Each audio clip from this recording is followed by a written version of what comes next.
ሰላምና ፍቅር ለሰው ልጆች የህይወት ስንቅ ናቸውና እነሆ በረከት እያልኩ ምኞቴን በማስቀደም ጉዞዬን ጀምራለሁ። እናንተ ከኔ ጋር እኔም ከእናንተ ጋር ላንለያይ ተጋምደን ዙረታችንን የኬራ ያድርግልን ብለን እጃችንን ከዓይናችን ጋር ወደ ሰማይ እንልካለን። ዘውዘው እንዲል አቀንቃኙ ወጥተን ወርደን ካሜራችን የቻለችውን ያህል እንካችሁ ልንላችሁ ከፊታችሁ ቆመናል። ረጅም ነስተናል። ተከተሉን። ላይክ እና ሰብስክራይብ በማለት አናስቸግርም። እንደወደዳችሁ ይሁን። ዋናው መተሳሰቡ ነው። ዳይ ወደ ጉዳይ የተወደዳችሁ ተከታታዮቻችን እንግዲህ ትናንትና ብሔራዊ ቤተመንግስት ወይም ደግሞ ኢዮቤልዩ እየተባለ የሚጠራው ቀደም ሲል ደግሞ ሚኒሊክ ቤተመንግስትም የሚሉት አሉ። እዛ ደርሰናል። ግቢው ነው እቺ ፊት ለፊት የምታዩት ከለውጡ በኋላ ዶክተር አብይ ከመጡ በኋላ የተሰራች ነች። ጎጆ ቤት ነበረች። ኖርማል ጎጆ ቤት አሁን በዚህ መልኩ ተዘጋጅታ የካፌ አገልግሎት ትሰጣለች። ከውጭ ለመጠቀም ያው የመግቢያውን ከከፈላችሁ 300 ብር እዚህ ካፌ መጠቀም ትችላላችሁ። እንግዲህ በጀርባ በኩል ትናንትና ስናየው የነበረው ፊት ለፊት ሲታይ ይሄን የመሰለ ምስል አለው። ትዝ ይላችሁ ከሆነ እንግዲህ ቀዳማዊ ኃይለ ሥላሴ ውስጥ ቢሮአቸው ውስጥ ነው እንዲለቁ በደበላ ዲንሳ ከተነበበላቸው በኋላ ወጥተው እዚች በር ላይ በቮልስቫገን ገብተው ሲሸኙ የሚያሳይ ምስል ብዙዎቻችን በአይምሮአችን ማህደር ውስጥ በህሊናችን ውስጥ ተቀምጧል። ይሄ ፊት ለፊት ስንገባ ቢሮአቸው ነው። በግራ በኩል ያለው ደግሞ ውስጡን በምስል ማስቀረጽ ስለማይቻል ነው። በግራ በኩል ብዙ ጊዜ ፕሬዚዳንቶች የሹመት ደብዳቤ ሲቀበሉ ሲያስተናብቱ የሚገኘው ነው። በታች በኩል ሁለት ሰዎች የሚታያቸው የዳዊት ምስል ነው። ዳዊት እረኛው ዳዊትን የሱ ምስል ነው። ከላይ አንበሶች አሉ። እንግዲህ ማለቂያ የለውም። ላይ ድረስ እንደምታዩት ትናንትናም እያልኳችሁ ነበረ። በአንድ ካሜራ ሹት ማስገባት አይቻልም ብያችሁ ነበረ። አሁን ግን እንደዚህ በሁለት እየተዟዟርኩ ለማስገባት ሞክራለሁ። እንግዲህ እዚህ ቤተ መንግስቱ የፕሬዝዳንቶች ጽሕፈት ቤት አለ። እንግዲህ ቀደም ሲል በቀዳማዊ ኃይለ ሥላሴ ጊዜ የእልፍኝ አስከልካይ የሚባል ነበረ። የተለያዩ ሰዎች ባለ ጉዳያቸውን ይዘው ይመጣሉ። ጉዳያቸው እዛ እንዲፈታላቸው ያደርጋሉ።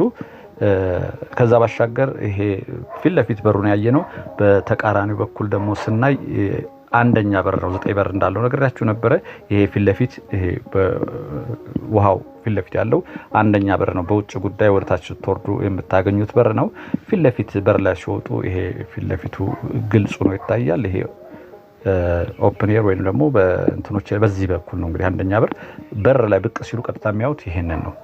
እንግዶች ሲመጡም እንግዲህ በዚህ ነው ተቀብለው የሚመጡት።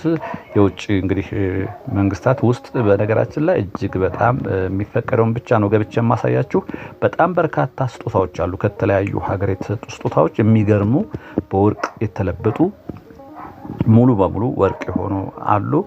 በወፍ በረር እነሱን እንግዲህ ገባ ብዬ ለማሳየት እሞክራለሁኝ። ምድረ ግቢው ምን ይመስላል የምትሉት ይኸው ሳሩ እንደዚህ ነው።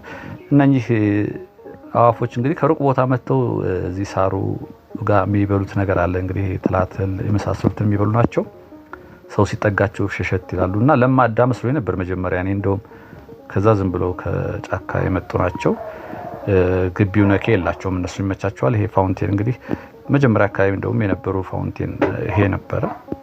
እንደምታዩት ይሄ ፋውንቴኑ አለ። በፊት ለፊት በር አንደኛ በር የሚባለው ይሄ ነው። ቀጥታ ወደ ውስጥ ይሄን ዙሪያውን ቃኝተነው ወደ ውስጥ እንገባለን።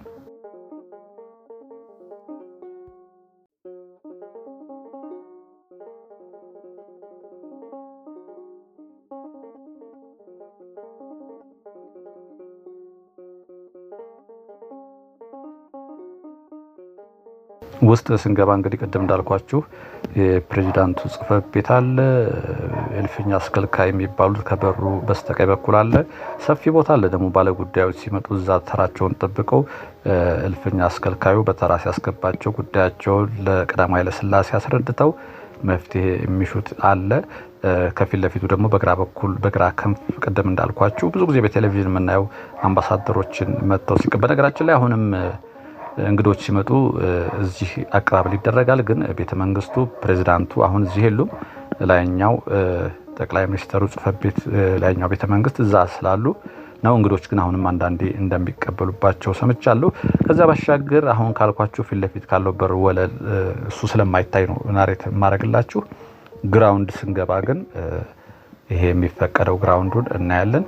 ይቺ እንግዲህ ቁጭ ብለው አንዳንዴ ውስኪ ምናምን የሚጠጣባት ናት። ይሄ ዲስፕሌው ያሁን ያለውና የቀድሞውን አሁናዊ ሁኔታውን የሚያሳዩበት ነው። እዚህ ጋር ቆማችሁ ብታዩ ጠቅላላ ይሄን የምትዞሩት በጣም ከአንድ ሰዓት በላይ ይፈጃል። እሱን እዚህ ጋር ቁጭ ብሎ ማየት ትችላላችሁ። በነገራችን ላይ ግን እንዲህ በአይነ ስጋ ማየቱ የበለጠ ነው እንጂ ይሄ እድሳት ሲደረግለት ሁሉ ቀድሞ የነበረውን ይዞታ ቤተ መንግስቱ አሁን ቅድም ያሳየኋችሁን ነው እንግዲህ እዚህ የምታዩት። ይሄ በነገራችን ላይ ባርና ሲኒማ ቤት ነው። ይሄ እንግዲህ አንዳንዴ የሚዝናኑበት ነው። እቺ ደረጃዋ መውጫ ወደ ውስጥ ባር አለ፣ መደርደሪያ አለ፣ ካራምቡላ መጫወቻ አለ። እንግዲህ በዛን ጊዜ ግራውንድ ነው፣ ወደታች ነው፣ ላይ ጽሕፈት ቤት ያልኳችሁ ነው። ይሄ ፊት ለፊት ቁጭ ብለው የሚዝናኑበት ነው። ይሄ ባር ነው። ይሄኛው ደግሞ ሲኒማ። ይሄ ስክሪኑ እዚህ አሁን የተሰራ ነው። ፊት ለፊት ስክሪን ነበረ፣ በዚህ በተቃራኒ በግራ በኩል እናየዋለን። እንግዲህ እነኚህ ከተለያዩ መንግስታት የተሰጡ ስጦታዎች ናቸው። አንዳንድ ስጦታዎች በጣም የሚገርሙ አሉ። አሁን ይሄ የንጉሳዊ ቤተሰቡ እንግዲህ ሲኒማ ፊት ለፊት ላይ ነበረ ስክሪኑ። ይሄ ንጉሳዊ ቤተሰቡ ዳይኒንግ ቴብል በሉት እንደሱ ነው። ከፍ ተደርጎ የተሰራ ነው። እዚህ ንግስቲቱ አለ። በዚህ መልኩ ተሰርቷል። ዙሪያውን ያሉት እንግዲህ እነኚህ የስጦታ እቃዎች ናቸው። ከተለያዩ አገር የሚሰጧቸው ስጦታዎች ነው። የሌለ ስጦታ የለም። በነገራችን ላይ በጣም በርካታ ሀገራት በስጦታ መልክ እየሰጡት ስጦታዎች እዚህ በክብር ተቀምጠዋል። ከዚህ ባሻገር እንግዲህ 20 ምናምን ካሬ ነው፣ 24 ካሬ ላይ ያረፈ ነው። እዚህ የገባው ቅርስ አሁን ላይኛው ክፍል አላሳየኋችሁም።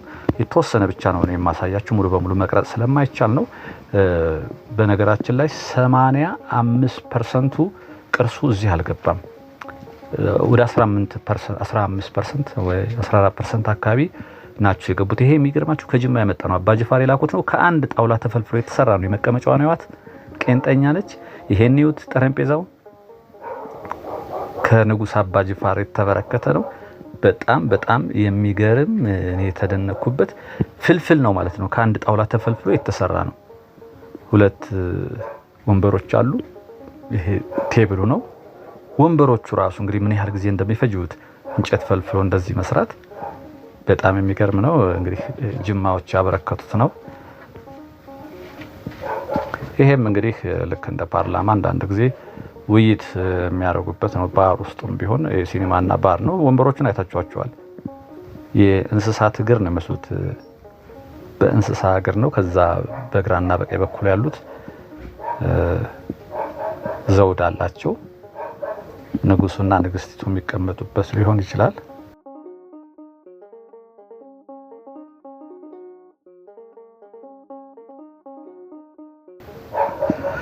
ይሄ እንግዲህ መብለያ ሳህኖች ናቸው። አንዳንዶቹ ለእይታ የሚቀርቡ ናቸው። አንዳንዶቹ ደግሞ የተለየ ጥቅም ያላቸው ስጦታዎች ናቸው እዚህ ውስጥ የምናያቸው።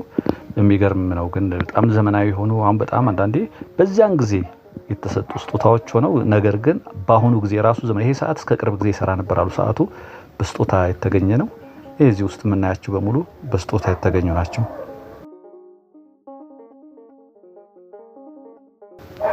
ይሄ ራሱ የምታዩት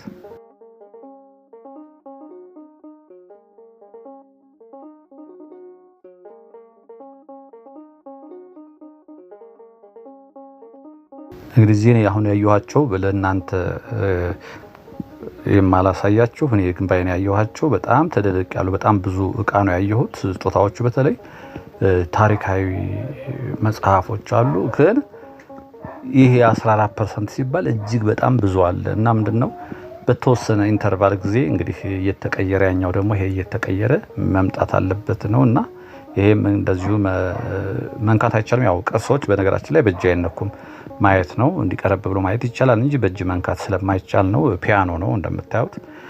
ይሄ እንግዲህ ቅድም ያየነው ነው። ስንገባ አንድ ወደ ታች ግራውንድ አለ ደግሞ እሱንም እስከ ወረድ ብለን እናየዋለን።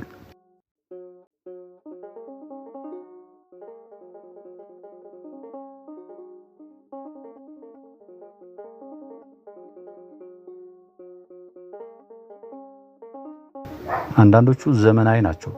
አሁን ድረስ ዘመን ተሻግረው ቢመጡ ራሱ አሁን እንደ ዘመናዊ እቃ የሚታዩ ናቸው አብዛኞቹ። አንዳንድ እቃዎች ጊዜ የሚያልፍባቸው እቃዎች አሉ። እነኚህ የቅርብ ጊዜ ስሪቶች ናቸው፣ ያስታውቃሉ።